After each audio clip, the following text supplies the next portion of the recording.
Hey again, and welcome back, everyone. This is Shy Sox Fan 11 and Geriatric Gaming, and we're making a quick video today because we had made a beginner's guide, a very basic beginner's guide to pig gameplay, and put it up on the channel a little while back.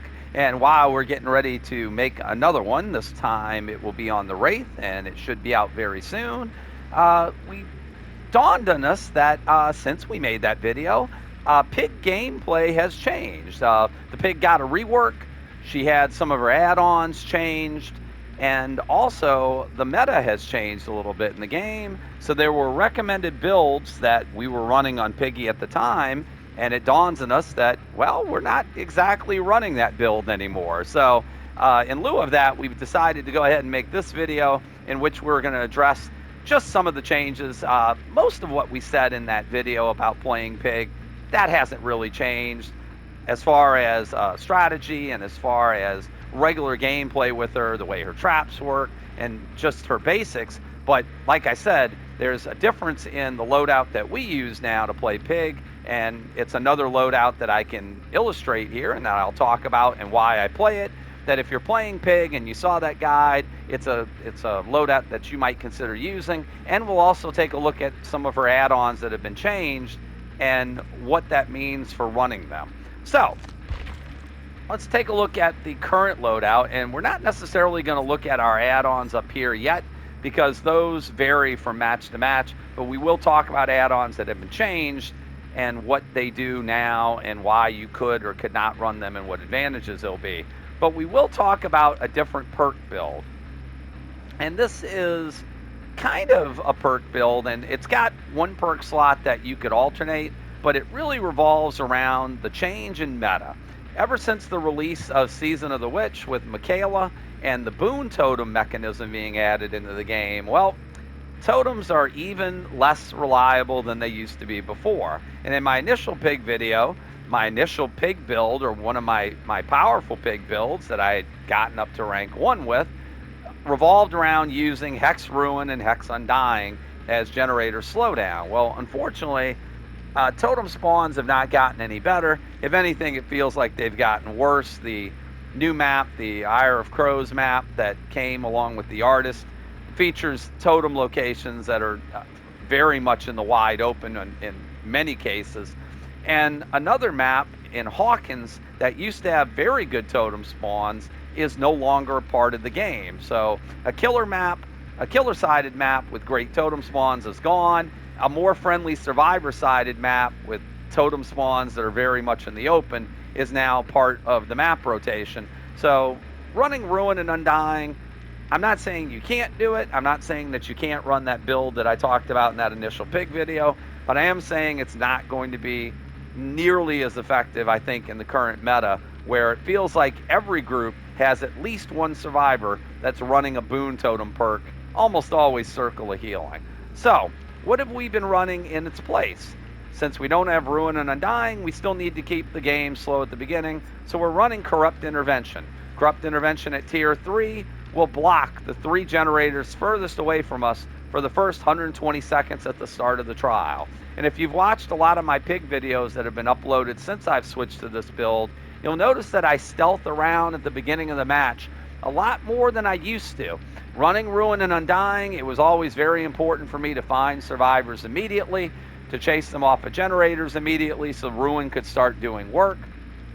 With Corrupt, my feeling is that more often than not, my survivors are spawning near corrupted generators and then are branching off to find generators to work on that are not corrupted. And that gives us an opportunity, since we don't have to go as far across the map, to investigate those generators while staying in stealth.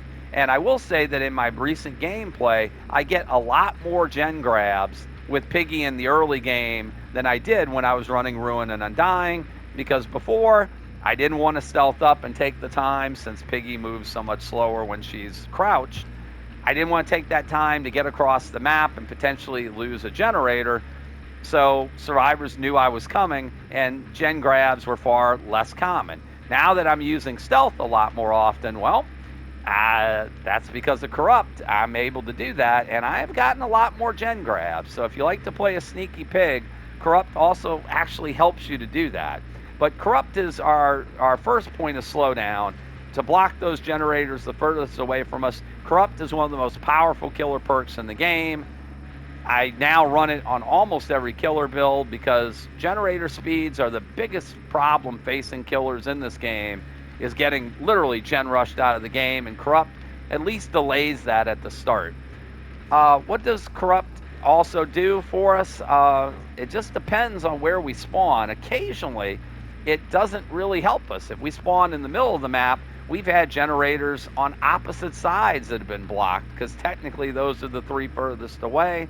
So in those rare occasions, Corrupt can sometimes be not as helpful as it ordinarily would be. But if you spawn on like one of the Azeroth's map where you have 4 gens on one side, 3 on the other, or 3 gens on one side, 3 on the other, 1 in the middle, Corrupt is the type of perk that can absolutely help you already stake out where you're going to have a 3 gen that you can defend later on in the match, and just eliminates that patrol time. So Corrupt, a perk I highly recommend on running on Piggy now, particularly in the current meta. The second perk that we run now, Honor, which is absolutely a meta perk, is the new perk from the artist, Scourge Hook Pain Resonance. So, what happens when Corrupt is gone and survivors are working on generators? How are you going to keep generators from just going and being repaired left and right without you being able to stop them? Well, obviously, you want to get pressure by downing people and getting people on hooks and forcing people to get off of generators to go make rescues.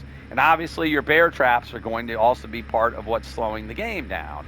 But one thing that you normally don't do, or killers at high MMR or playing really good survivors have learned, is kicking generators tends to be a waste of time. There's no regression whenever you kick a generator.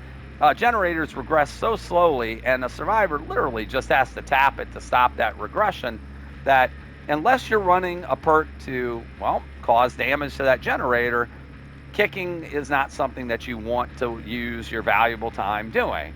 Now, in the past, what we would have run would have been Pop Goes the Weasel. Pop Goes the Weasel is a perk you could run here.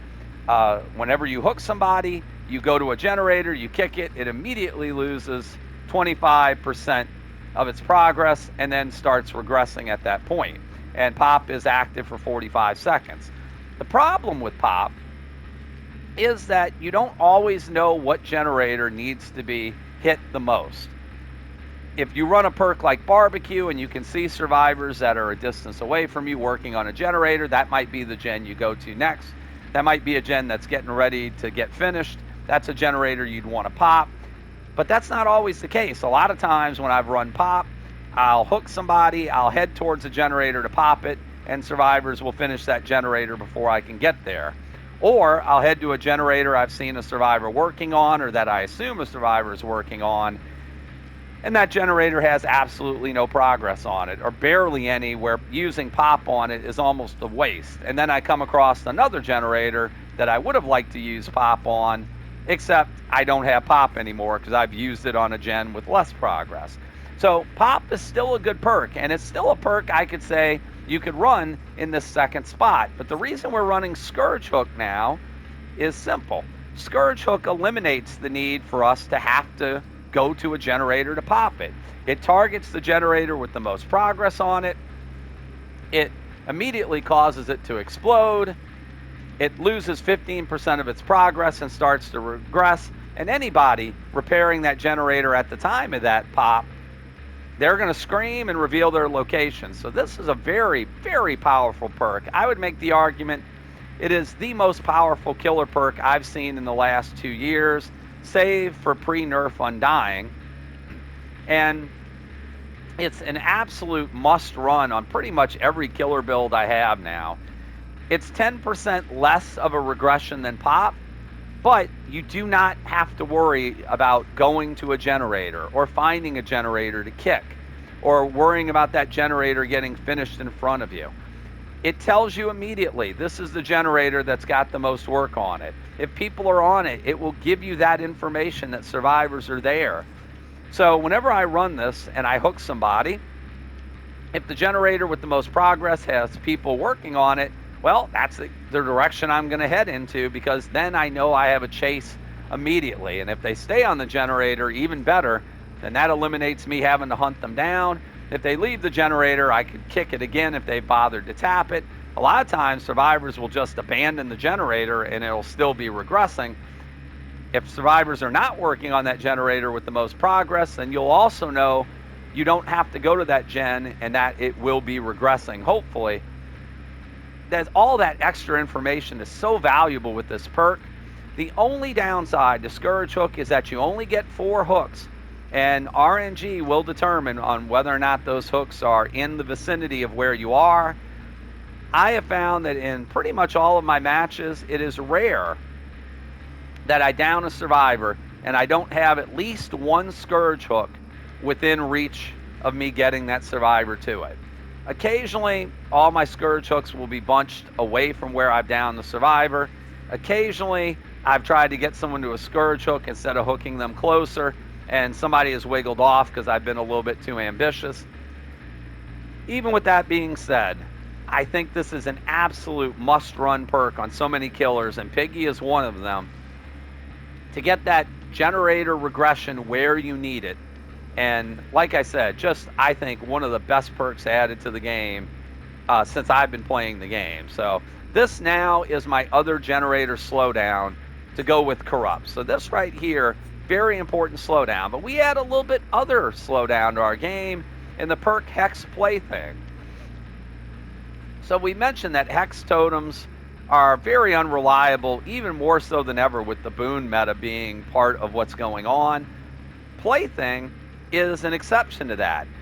Plaything totems don't become active until you've hooked somebody.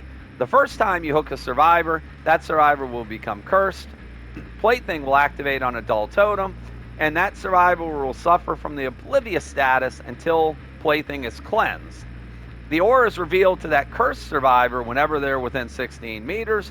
For the first 90 seconds, only they can cleanse the totem. 90 seconds is a long time. And I cannot tell you the number of times, and you can see in a lot of the videos that we've uploaded, again, of recent, where we have gotten somebody oblivious with Plaything. We have been chasing another survivor, or we've been headed to a generator, or we've just been traversing the map, and we will run across the survivor who is oblivious, will literally run right in front of us, injured a lot of times, and have no idea we were there. And we get very easy downs as a result. And the best part about it is that in the boon meta, there might be 1 person running boons in a group, maybe at most, sometimes 2. They're not going to be doing all 5 totems, obviously, with boons. So you pretty much will have Plaything going active on totems throughout the course of a match. You can get multiple survivors oblivious. I've had matches where 2, 3, and at least one match where all 4 survivors were oblivious.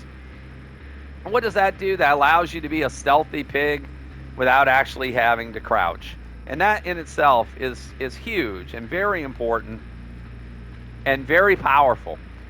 You can get so much pressure and so many downs from oblivious survivors. You can down them at box. I've found a lot of oblivious survivors at jigsaw boxes trying to get their trap off, that we were able to down and delay that, and the survivors had no idea we were coming because they were oblivious. And the best part about it, again, somebody who's putting up a boon at the very beginning of the match isn't cleansing this totem. In fact, no one but the cursed survivor is cleansing it for the first 90 seconds. So you know you're getting 90 seconds of value out of Plaything, unless that survivor who you hooked who is oblivious, unless their totem is spawning within that 16 meters and they're able to jump on it right away, which happens occasionally, but not that often. You know you're getting value. So this is the one hex totem, other than Haunted Ground, that you can pretty much be guaranteed to get some value out of. So again, I think Plaything is very underrated on many killers, but on Piggy in particular, I think it's a perfect fit. So what about that 4th perk slot? Well, we used to run barbecue there. I still think you can run barbecue. I don't think that's a bad perk. Brutal Strength is also a good perk to run. As Piggy, as an M1 killer, you're going to have to eat through a bunch of pallets. Most of these maps now have breakable walls, all of which favor survivors, it feels like, or almost all of them do, that you're going to need to break. You still, since you no longer have Ruin, will be kicking generators now occasionally. Brutal Strength helps you do all of that 20% faster, so that is a good fourth perk to run on her. If you feel that survivors may not be running boon totems, then another perk that you can run that I've run has been Sloppy Butcher, and this is a common perk. Much like Brutal Strength, Brutal Strength is a trapper perk, but Sloppy Butcher is just a common perk to every killer, so it should be easy for you to get on Pig, hopefully.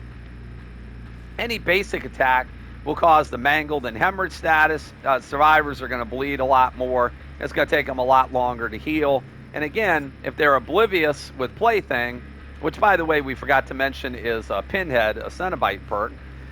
If they're oblivious, that's just going to mean more time that they're going to be vulnerable to you redowning them.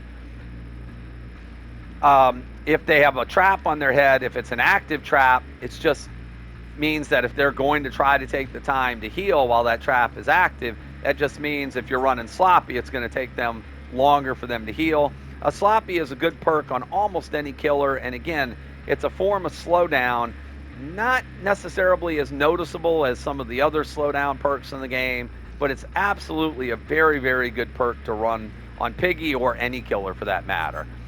If you're not running Brutal or Sloppy, save the best for last. Again, a perk we mentioned is good on Pig that I would run in this build. Every time you hit the non-obsession, you get a token. The more tokens you get, your basic attack cooldown, you get a bonus towards it, all the way up to a 40% decrease in your basic attack cooldown, allowing you to recover quicker from your successful attack and to close distance between you and survivor, your injured survivor, even quicker. And of course, with Piggy, you can save tokens by using her dash attack instead of the basic attack on the obsession, and you won't lose tokens. These are three perks that you could run in place in this fourth spot. Like I said, this is kind of a you choose your own perk there. Other good perks I think to run on Piggy in this particular case, Lethal Pursuer can get you into a chase immediately to begin the match. That's a good perk to run. No Way Out is another perk that will block the exit gates for 12 seconds, an additional 12 seconds for every survivor you've hooked throughout the trial. That's a total of potentially 60 seconds of the gates not being opened. Again, a very good perk to run. That's a Trickster perk. Plenty of options you can run here. Like I said, right now we have Brutal on. We've had Save the Best for Last. We've had Sloppy Butcher. This kind of would be whatever perk you feel you're going to get the most value out of. I don't run it, but NOED, of course, a very powerful perk. But the main thing to remember in this particular build are the three perks that I think make this build run: Corrupt, Scourge, Hook, Pain, Resonance, and Hex Plaything. Those are the three main components of the build. Now let's talk about our add-ons that have changed. So we're going to go here and look. First of all, Amanda's Letter was changed. It used to be that whenever you ran Amanda's Letter, there would be only 2 boxes would spawn. Now the full number of Jigsaw boxes, the full number of boxes spawn. Does that make Amanda's Letter better to run? Not really. It just means that first person with the trap might have to search more boxes than just 2. Amanda's Letter, of course, is good for stealth builds because it reveals auras. You really need to be on an indoor map. Again, I think I said in my initial Pig video that this is a fun add-on, but it's more of a niche add-on, and I wouldn't say that I would recommend running it any more than I did before. Again, it can be very effective. Other teams, not really much of a problem. The videotape was changed. The videotape is a new add-on that now is where all the survivors will begin the trial with their reverse bear traps installed. The problem is you do not get any additional bear traps unless you run an add-on that gives you additional bear traps, such as Jigsaw Sketch will give you an additional bear trap. But other than that, if you run the videotape, this is one of her main changed add-ons. Well, you got 4 traps to start on people's heads, and that's all you're going to get. If you run the videotape, it is imperative, in my opinion, that you run another changed add-on, rule set number 2. Rule set number 2 will disable the survivor's ability to see those jigsaw boxes until the trap is activated. What does that mean? Well, if you're running this along with the videotape, survivors may have some moments of confusion at the beginning of the match. They will want to get those traps off. They will likely not start working on generators, so that does give you some slowdown. In that case, I would abandon running Corrupt Intervention, again, because I think survivors are going to look to immediately move their traps off, and I would run Lethal Pursuer in its place. So that way you can get into a chase and hopefully get somebody down as quickly as possible. But running the videotape without running rule set number 2, I think, is a waste of time. Survivors will be able to see their boxes if you're not running rule set number 2, and they'll just immediately start spreading out the boxes, and eventually you'll look up, and if you're very unlucky, everyone's trap will get off. If you run rule set number 2, at least that means survivors will take longer to get those traps off, will waste more time, and maybe, hopefully, you'll even have a down or two in that period of time. If you're running a build, like I said, that's running something like Plaything, you will really have a likelihood to maybe sow some chaos and catch survivors off guard. But videotape, I think, is a much more niche perk. We've gotten it to work a few times, but at the same time, it's a lot more inconsistent, and the lack of traps, once those first 4 are taken off, really can hurt Pig, because that's a main part of her mid-game slowdown. Other add-ons have been changed. Like some of the ones that were changed, we never really ran. Ones that we did, the Crate of Gears and the Tamper Timer were both nerfed. The Tamper Timer used to take 30 seconds off of the death timer once it was active. Now it takes 20. The Crate of Gears used to have a bigger time that it required you to search a jigsaw box.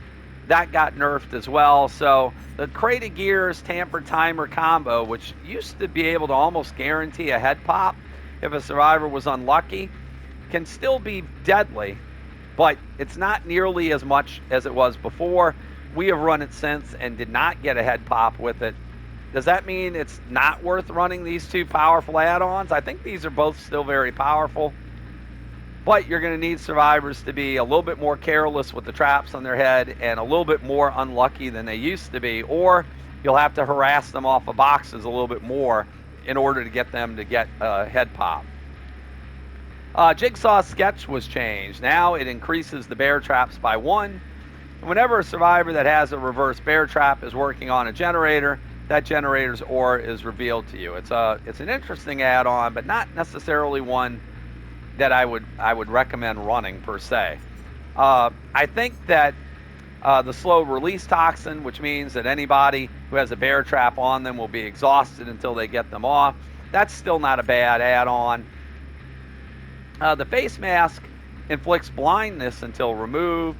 Does not affect the jigsaw box aura, but what it does, I believe, inflict blindness on is their Plaything totem. So if you're running Plaything and you run this blindness add-on, which is one that we have commonly run, and it's one that was not something that until Plaything came around, blindness is one of those things that really doesn't matter. But now it kind of does a little bit more. It definitely is more useful, and thankfully we had stockpiled a ton of them. Another add-on that was changed, Last Will. Last Will used to give you an additional bear trap.